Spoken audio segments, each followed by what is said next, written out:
शाम रमा ले फिर तमाशा देख ले। मन की गाता सावरिया ने आज सुना कर देख ले। मन की गाता सावरिया ने आज सुना के देख ले।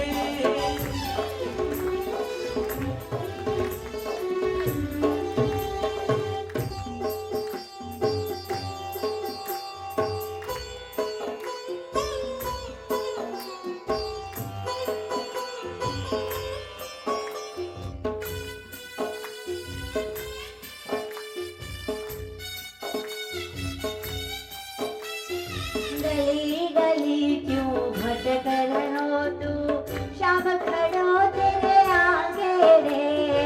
गली गली क्यों भटक रहो है, शाम खड़े तेरे आगे। शाम खड़े तेरे आगे, तेरा पीड़ा वो ही हरेगा चाल गो तेरे सागे। चाले गो तेरे सागे। खेलो ढेलो वाको सीधो, खेलो ढेलो वाको सीधो, बदले भाग्य की रे गम की गाथा सावरिया ने आज सुना कर देख ले। बनरी गाथा सावरिया ने आज सुना कर देख ले। आसी आसी सावरियो, आसी आसी सावरियो तुम तेर लगा कर देख ले। मन की गाथा सावरिया ने आज सुना कर देख ले। मन की गाथा सावरिया ने।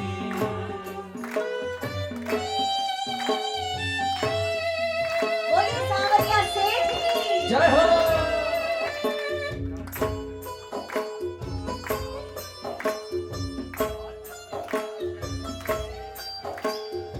हाथू माही लगी कचहरी, शाम करे सुनवाई रे। खाटू माही लगे कचेरी, श्याम करे सुनवाई रे।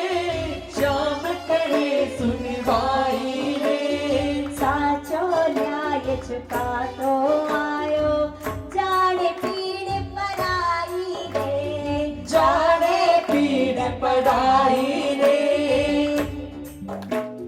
भक्त सुनावे बाता सारी, भक्त सुनावे बाता सारी, चरण में माथो टेक ले। मन की गाथा सावरिया ने आज सुना कर देख ले।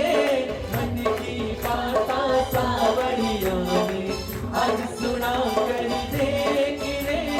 सुन सी सावरिया, सुन सी सावरिया तू तेर लगाते देख ले। मन की गाथा सावरिया ने आज सुना के देख ले। मन की गाथा सावरिया ने आज सुना कर देख ले।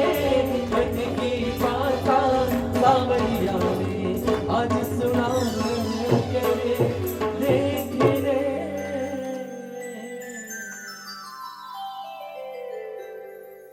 सुन सी सावरियो, सुन सी सावरियो तू तेरे लगा कर देख ले।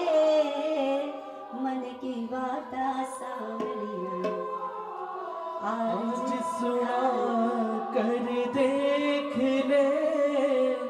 मन की बात सावरिया ने। आसी आसी आसी, हरि घड़े भरोसे आसी। हो तुम्हारे मौला से, वो तो माहिरो मौला सी। वो सब सांझ लिया बासी। सब सांझ लिया बासी। बाई आसी आसी आसी। भरोसे जो नरसियो जो सावरियो नहीं आसी। ये भक्ति की पराकाष्ठा है। पहला तो विश्वास है कि वो मेरे कार्य सिद्ध करने जरूर आएगा, वो मेरी टेर सुन के जरूर आएगा, वो मेरी बात जरूर सुनेगा। ये तो है विश्वास, भक्त का विश्वास है। पर भक्त की पराकाष्ठा, भक्ति की पराकाष्ठा क्या है? वो नरसिंह जी की है कि जो सावरियो नहीं आसी। अगर मैंने पुकारा और वो नहीं भी आया तो क्या हुआ? पर नरसैयो गुण गासी।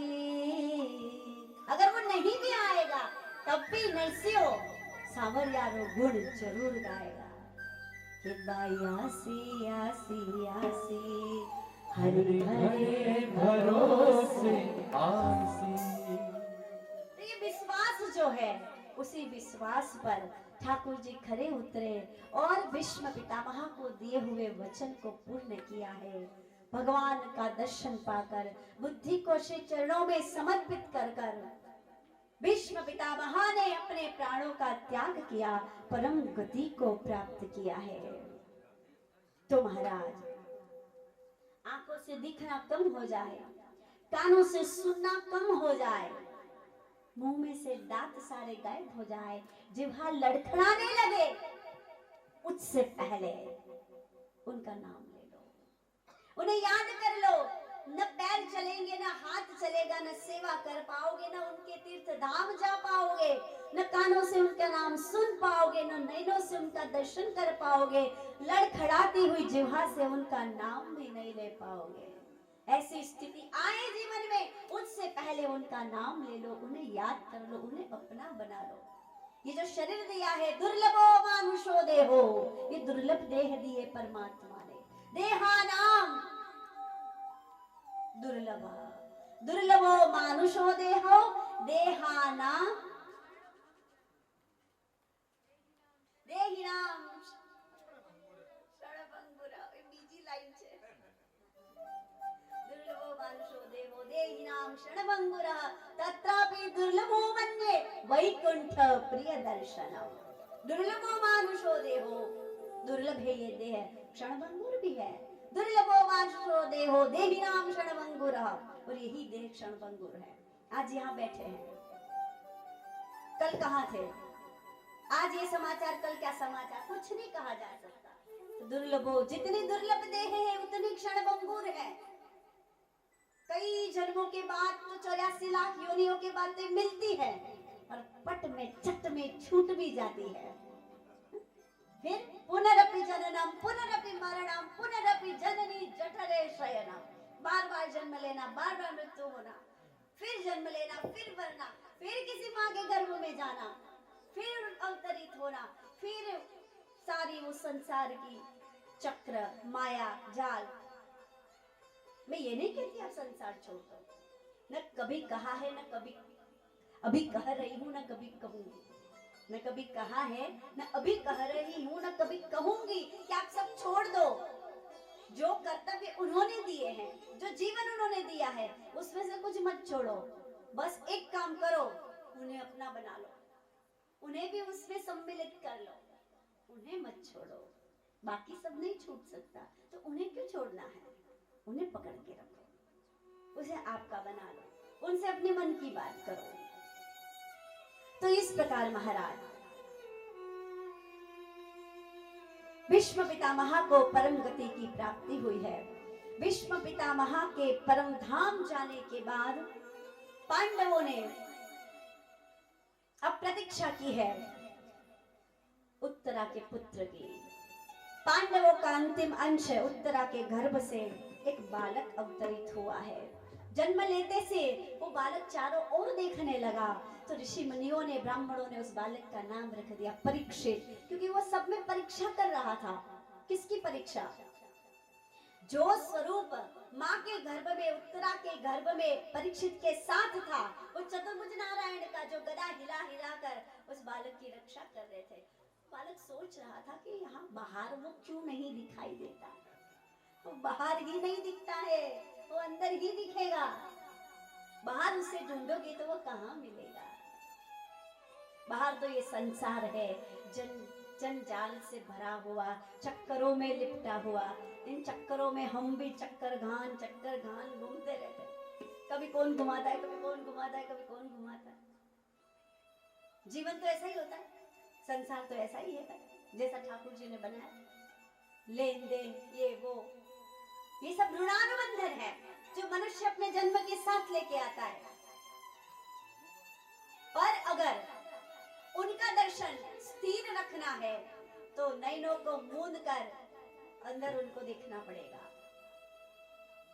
परीक्षित परीक्षा करने लगे कि मेरे साथ जो मां के गर्भ में था वो कहां है, पर वो बाहर तो कहीं दिख नहीं रहा, पर नाम हो गया परीक्षित। परीक्षित जैसे बड़े होने लगे, नगर में उनका प्रेम बढ़ने लगा, प्रजाजनों से उनका संबंध व्यवहार स्थापित हो गया। युधिष्ठिर जी ने उन्हें राजा घोषित कर दिया और पांडवों ने स्वर्गारोहण किया। अब परीक्षित राजा हो गए, राजा परीक्षित सुचारू रूप से अपने राज्य का कार्यभार संभाला है। अपने धर्म का पालन करते हुए परीक्षित राजा ने प्रजा को अनंत सुख दिए। समय बीता, परीक्षित राजा ने दिग्विजय करने का निर्णय किया। दिग्विजय करने के लिए एक दिन वन में गए शिकार करने के लिए।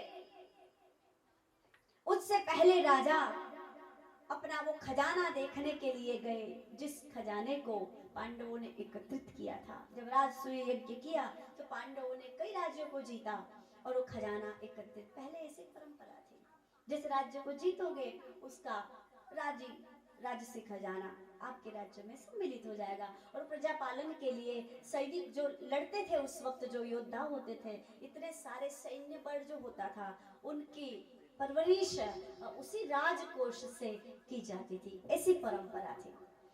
तो राजसूय यज्ञ के वक्त दिग्विजय किया तो सभी राज्यों को जीता, अनंत संपत्ति धन उस खजाने में सम्मिलित हो गया। पांडवों ने तो स्वर्गारोहण किया, पर खजाना तो वही था। परीक्षित जी देखने गए, मेरे बाप दादा मेरे लिए क्या छोड़ के गए हैं, जाके देखूं। यहाँ वहां सब कुछ, कितना ही धन संपत्ति ऐश्वर्य, एक मुकुट पर नजर पड़ी। राजा ने उसे उठाया, सोचा कि अपने मस्तक में देखता हूँ सही बैठता है, एक साइज का है कि नहीं। वो मुकुट धारण किया, बाकी सारा अवलोकन करने लगे, भूल गए और वो मुकुट पहन के ही शिकार करने चले गए। बुद्धि भ्रमित हो गई। वो जरासंध का मुकुट था। जब जरासंध को जीता था राजसूय यज्ञ के वक्त, जरासंध जो कंस की दोनों रानी आस्ती और प्राप्ति के पिता, वो जरासंध, तो उनका राजकोष सम्मिलित हो गया। जरासंध का मुकुट धारण कर लिया तो बुद्धि जरासंध जैसी हो गई, नकारात्मक। वन उपवन घूम रहे हैं, शिकार किया, भूख लगी, प्यास लगी, कुछ न मिला, एक आश्रम पर पहुंचे। शमिक नाम के ऋषि का वो आश्रम था। शमिक ऋषि ध्यानस्थ विराजित थे। पास जाके कहा, राजा ने भूख लगी है, जलपान करा दो, कुछ भोजन दे दो। पर शमिक ऋषि लीन थे अपने भजन में, तो बात सुनी नहीं। और जब बात नहीं सुनी तो राजा को क्रोध उत्पन्न हुआ। जैसा क्रोध जरासंध का था, ऐसा ही क्रोध परीक्षित राजा के मन में प्रकट हुआ। अहंकार ने जन्म ले लिया कि मैं इस पूरे क्षेत्र का राजा हूं और आप मेरी प्रजा हो, आपसे मैंने कुछ मांगा तो आप सुन भी नहीं रहे थे।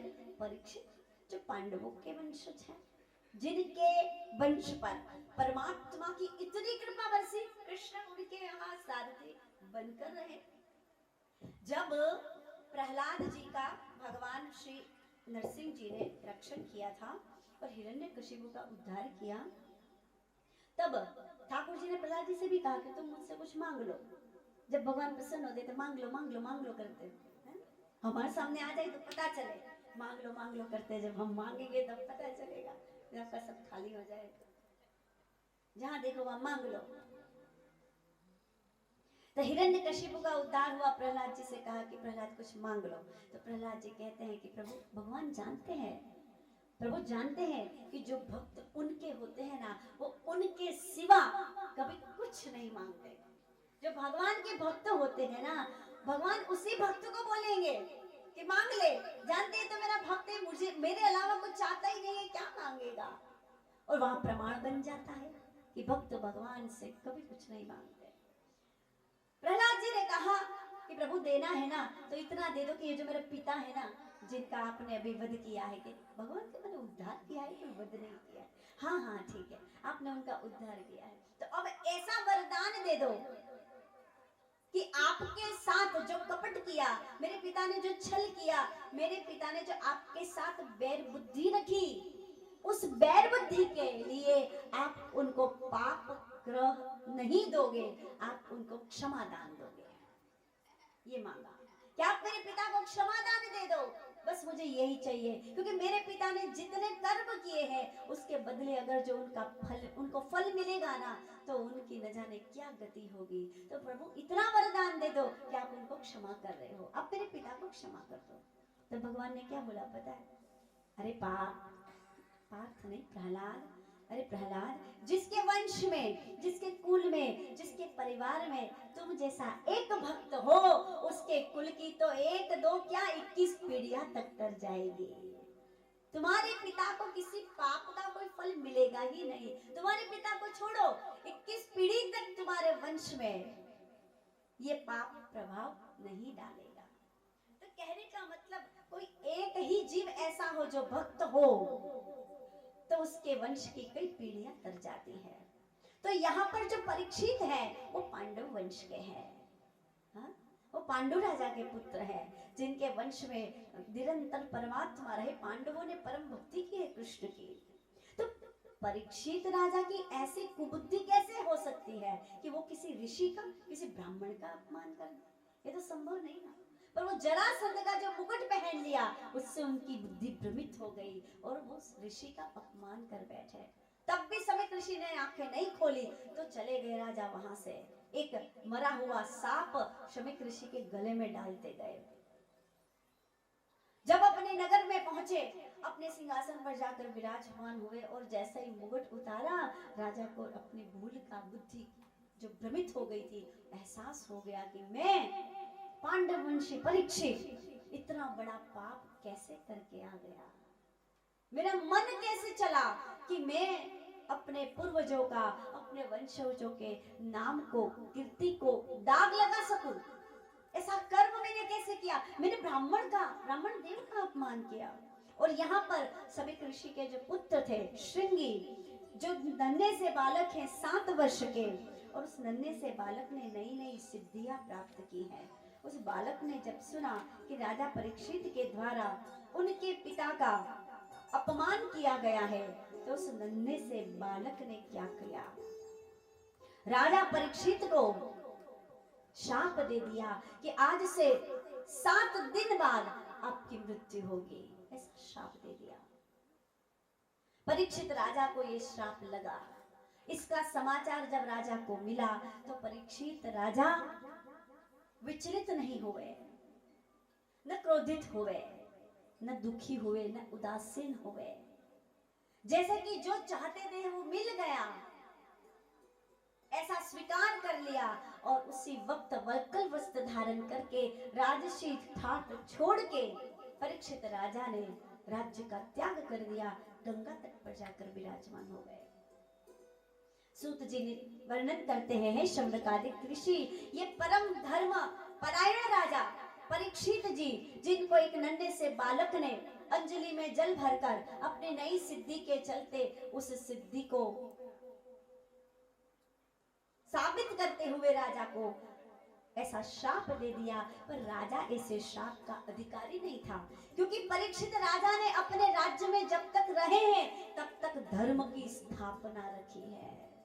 धर्म के 4 चरण होते हैं, उन 4 चरणों का परीक्षित राजा ने पालन किया है। सत्य, तप, दया और पवित्रता, ये धर्म के 4 स्तंभ है। धर्म इन 4 स्तंभ पर टिका हुआ है और इसी धर्म को आधार बनाकर राजा परीक्षित ने अपने प्रजा का पालन किया, अपने राज्य को सुचारू रूप से चलाया। अब सतयुग जब होता है तब धर्म 4 चरण पर टिकता है।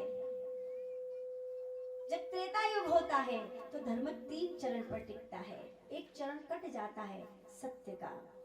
और जब द्वापर आता है तब धर्म के 2 चरण कट जाते हैं, जो है सत्य और तप। इसके बाद जब कलयुग आता है तब धर्म के 3 चरण कट जाते हैं और धर्म केवल एक दया नाम के चरण पर टिका रहता है। धर्म के 4 स्तंभ है, सत्य, तप, दया, पवित्रता। ये 4 गुण, 4 तत्व जहां है समझो वहां धर्म है। और इसमें से एक भी नहीं है, एक एक कम है तो युग का प्रभाव है। सतयुग में 4 स्तंभ, त्रेता में 3, द्वापर में 2, कलयुग में 1, जो है दया। आज धर्म दया पे टिका हुआ है। सुत जी वर्णन करते हैं कि राजा तो बड़े धार्मिक थे, धर्म परायण रहे, और जो कली आया था शूद्र बनकर, उस कली को भी मारने को राजा आतुर हो गए थे। राजा ने पृथ्वी रूपी गाय को और धर्म रूपी बेल की रक्षा की, तलवार लेकर ऐसे रहे अपने राज्य के चारों ओर कि कभी कलयुग प्रवेश न कर सका। पर एक बार कलयुग ने थोड़ी कोशिश की और बेल यानी धर्म और धरती को मारने के लिए जब एक शूद्र आया तब क्या किया परीक्षित जी ने। सूत जी वर्णन करते हैं कि परीक्षित जी उसे मारने लगे तो उस कलयुग ने राजा का चरणों में आश्रय ले लिया और कहने लगा कि मैं कहाँ जाऊं, मैं जहां जाता हूं आप तलवार लेके आ जाते हो, आप मुझे रहने के लिए स्थान दो, जो स्थान आप मुझे दोगे मैं वहीं रहूंगा। परीक्षित राजा ने 4 स्थान दिए हैं कलयुग को रहने के लिए। अभ्यर्थिस्तदा तस्मै स्थानानि कलये ददो, कलयुग का 4 स्थान दिए। धूतम, जहां जुगार खेली जाएगी, कली तुम वहां रहना। पानम, जहां मदिरा पान किया जाएगा, कली तुम वहां रहना। स्त्रियः, जहां स्त्रियों को शोषण किया जाएगा, वहां तुम रहना। और जहां हिंसा की जाएगी वहां तुम रहना। ऐसे 4 स्थान दिए हैं परीक्षित राजा ने कलयुग को रहने के लिए। इन 4 स्थानों पर कलयुग रहता है। अब आप सोच लो कि आप इस कलयुग के साथ रहते हो। सोने में भी दिया है ना। हाँ, वो अभी अब आएगा। फिर जब ये बार बार कलयुग बार बार राजा से याचना करने लगा, पुनश्च याचना मानाय, जब बार बार याचना करने लगा कि आपने मुझे ऐसा पवित्र स्थान दे दिए, एक तो कोई अच्छा स्थान दो जो थोड़ा शुद्ध हो, ठीक हो। तो पुनश्च याचना मानाय जात रूप मदात प्रभु हो, हे प्रभु आप तो राजा हो और राजा परमात्मा प्रभु के समान होता है, तो मेरी आपसे बार बार याचना है कि कोई एक अच्छा स्थान दे दो। तो ततो दूतम मदम कामम रजो वेरम च पंचमम, 5वां स्थान दिया तब जाकर। हाँ, कौन सा? कामम रजो वेरम च पंचमम, ऐसे स्वर्ण में कली तुम रहो जो लूट के लाया गया हो, ऐसे सोने में तुम रहो जो किसी से छीन के लाया, जो जबरन लाया गया हो, किसी को प्रताड़ित करके मार के काट के जो पाया गया हो, ऐसे सोने में तुम रहो। बाकी तो सुवर्ण में महालक्ष्मी का वास होता है, पर लूट के लाया गया हो, किसी को मार के उसको मृत्यु देकर लाया गया हो, किसी का धन चुरा कर लाया गया हो, ऐसे स्थान पर कलयुग तुम्हारा निवास हो। इस प्रकार राजा परीक्षित ने 5 स्थान कलयुग को रहने के लिए दिए। सूत पुराणी वर्णन करते हैं सौनकादिक ऋषि, ऐसा परम पवित्र ये राजा, पर नन्हे से बालक ने, जो नादान है, अबोध बालक है, उसने अपनी सिद्धि को सिद्ध करने के लिए राजा को शाप दे दिया। और जब शाप दे दिया तब राजा ने सब कुछ त्याग दिया, छोड़ दिया, और फिर राजा अनशन व्रत धारण कर कर गंगा तट पर जाकर विराजमान हो गए। जब राजा गंगा तट पर विराजमान हो गए तो उनको चारों तरफ ये बात पे कि परीक्षित राजा को शाप मिल गया है, ऐसे पावन पवित्र राजा को शाप मिल गया। राजा ने ऐसा क्या अपराध कर दिया? बड़े बड़े ऋषि, क्योंकि परीक्षित राजा ने 3 अश्वमेध यज्ञ किए थे। 3 अश्वमेध यज्ञ क्या क्या मतलब समझते हो आप? आधा जीवन निकल जाए इसको करने में। 3 अश्वमेध यज्ञ किए तो कई संत महात्मा, कई ऋषि मुनियों से राजा ने पूजन किए होंगे, स्वागत किए होंगे, अभिवादन किए होंगे। तो सारे ऋषियों ने सोचा कि परीक्षित राजा ऐसा कोई पाप कर ही नहीं सकता जिनको ऐसा 7 दिन में मृत्यु का श्राप मिल जाए, ऐसा तो पवित्र राजा नहीं है। तो सारे संत महात्मा, जिन संतों का नाम हमें याद होना या हमारे मुख से लेना ये भी दुर्लभ बात है, ऐसे सारे संत महात्मा परीक्षित राजा की परम गति को देखने के लिए वहां पहुंचे हैं।